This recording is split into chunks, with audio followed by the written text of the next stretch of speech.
Hello, everyone. I'm Laurel Quinn, and thank you for giving me some of your Friday. We are here to talk about the part of AI adoption that doesn't appear in any vendor deck, your people, because most organizations are under pressure to adopt AI quickly, and most are discovering that providing the tools and the training is the easy half. The hard half is human. That's today. So, a quick shape of the session, we're going to do it in 5 parts. Why tools and training don't automatically create adoption. 5 warning signs that your people may be getting left behind, and I'd encourage you to quietly score your own organization as we go. What apparent resistance is really telling you, and the conditions responsible for responsible human-centered adoption, and 3 questions to take back to your leadership team. And that slide is worth a screenshot. Just some housekeeping. This is being recorded, and everyone registered gets the recording by email. Drop questions into the chat as they occur, and I will message each organization individually at the end.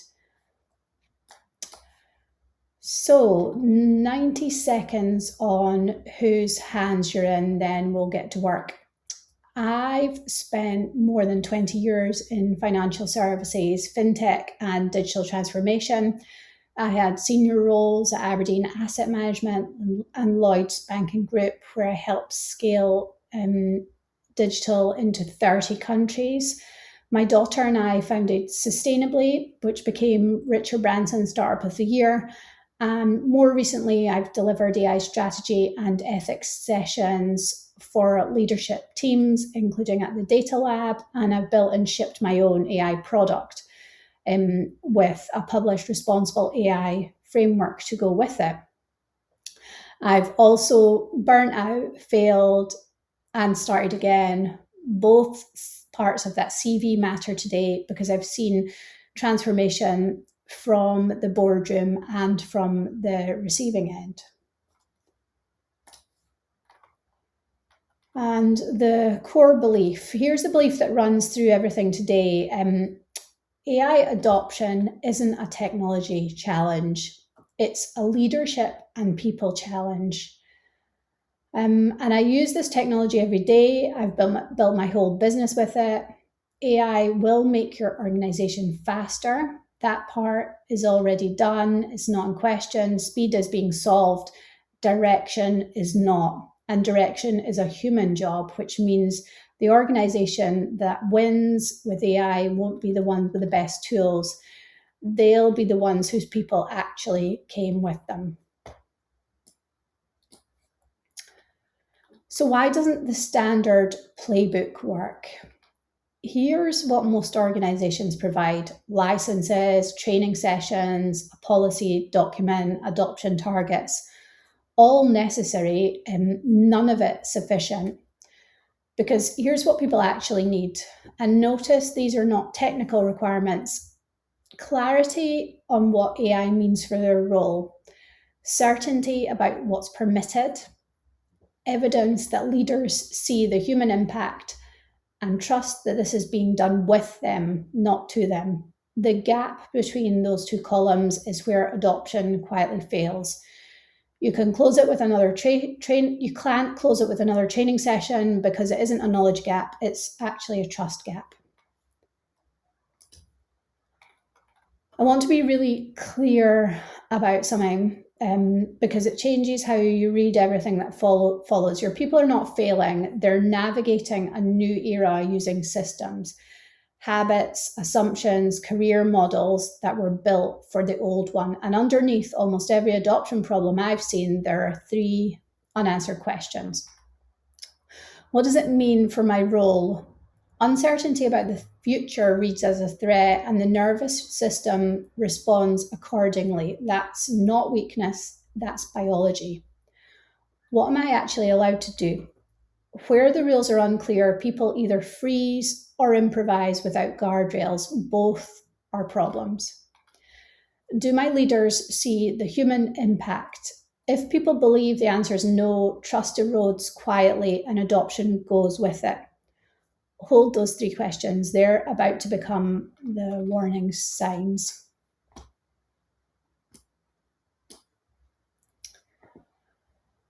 Part 2.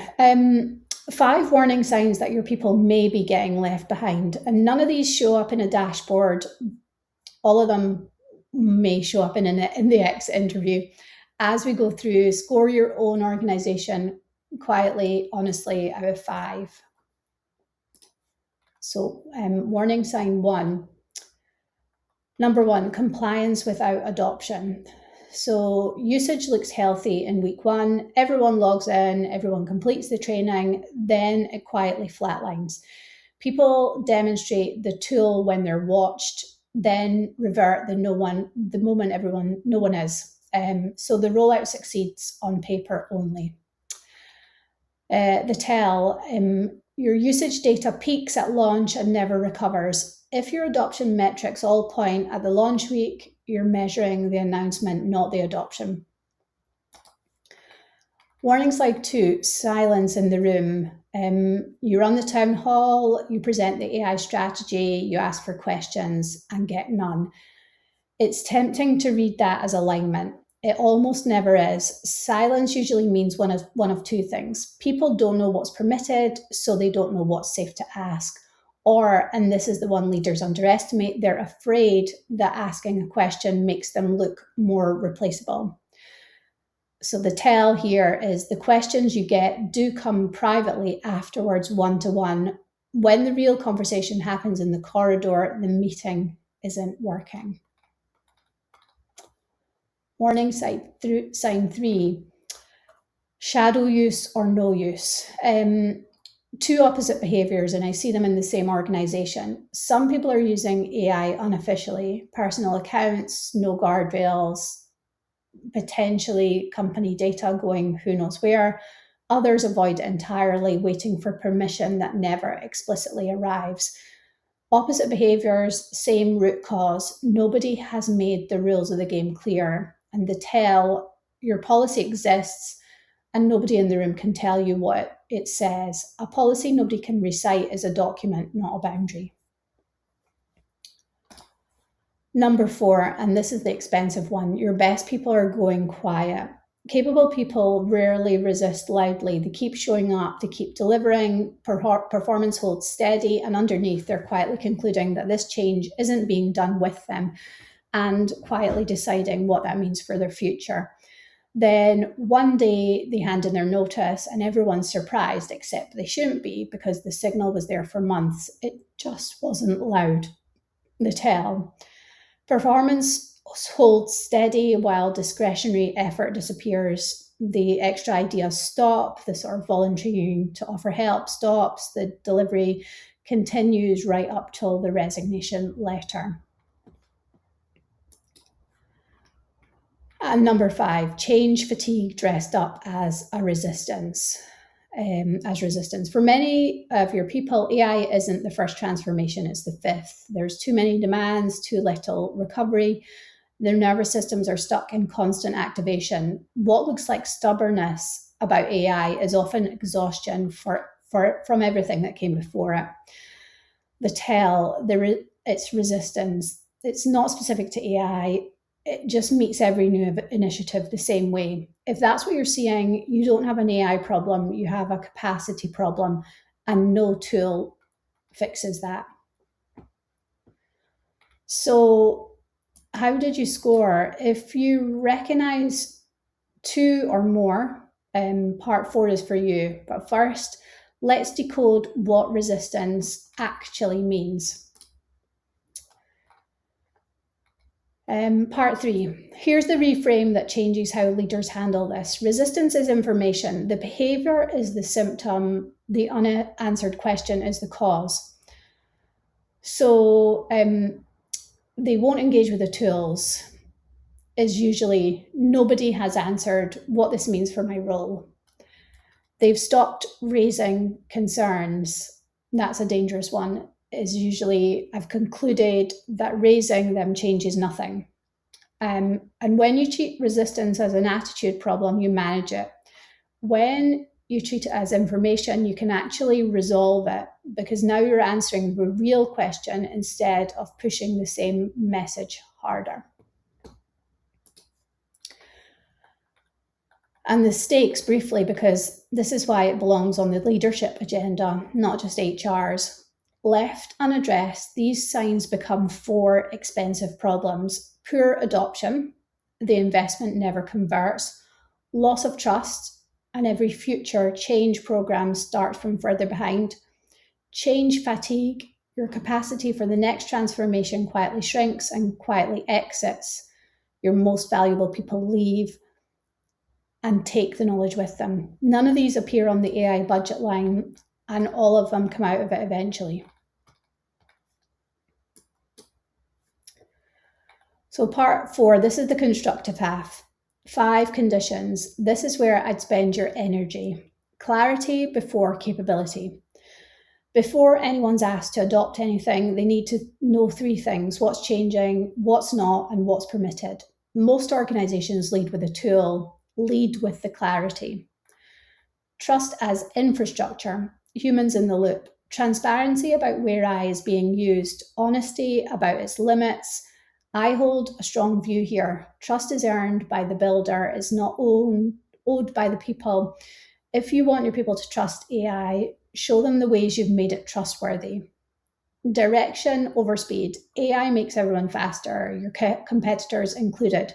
Speed is being solved. The advantage goes to organizations that know what actually matters and where the technology should point. That's a leadership question, and no vendor answers it for you. Protect what stays human: connection, creativity, curiosity, compassion, judgment. Notice what those are. They're not features of a productivity system. In your organization, they're the differentiator. Decide explicitly what stays human and say so out loud, because that answer is also the answer to what does this mean for my role. And leaders go first. Visible, honest use at the top. And model questioning the tools, not just deploying them. I'll give you a personal example. I have a standing instruction in my own AI: question me at all times, don't agree with everything I say. That one prompt changed my relationship with the technology from something that flatters me to something that sharpens me. And when leaders model that kind of discernment, they give everyone else permission to use AI thoughtfully rather than fearfully. Part 5, 3 questions to take into your next leadership meeting, and screenshot this slide. 1, do our people actually know what they're allowed and encouraged to do with AI? Not does a policy exist, do they know?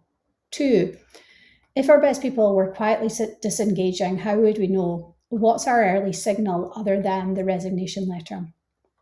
3, what must stay human here and how are we protecting it? And here's the meta point. If any of these questions produce silence in the room, that silence is your answer. It's a warning sign. Warning sign number 2, live at your own leadership table.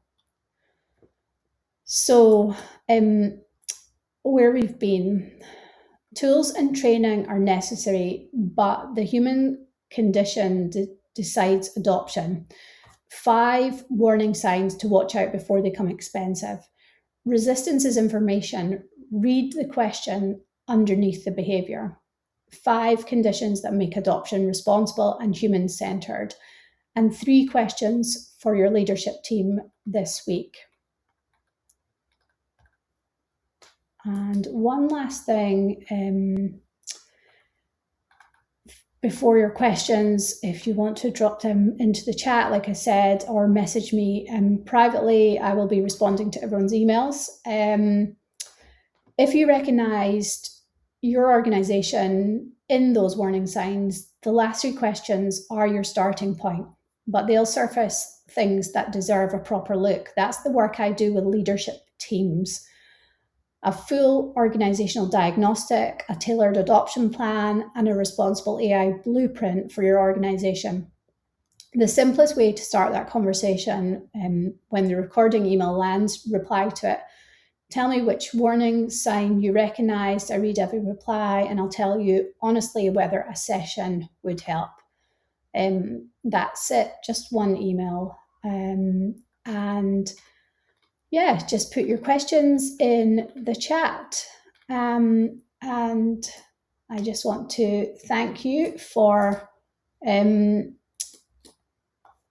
your time today. Genuinely, the recording, the links, and the 3 questions will be in your email. Whatever stage of adoption you are at, bring your people with you. It's slower at the start and faster everywhere after.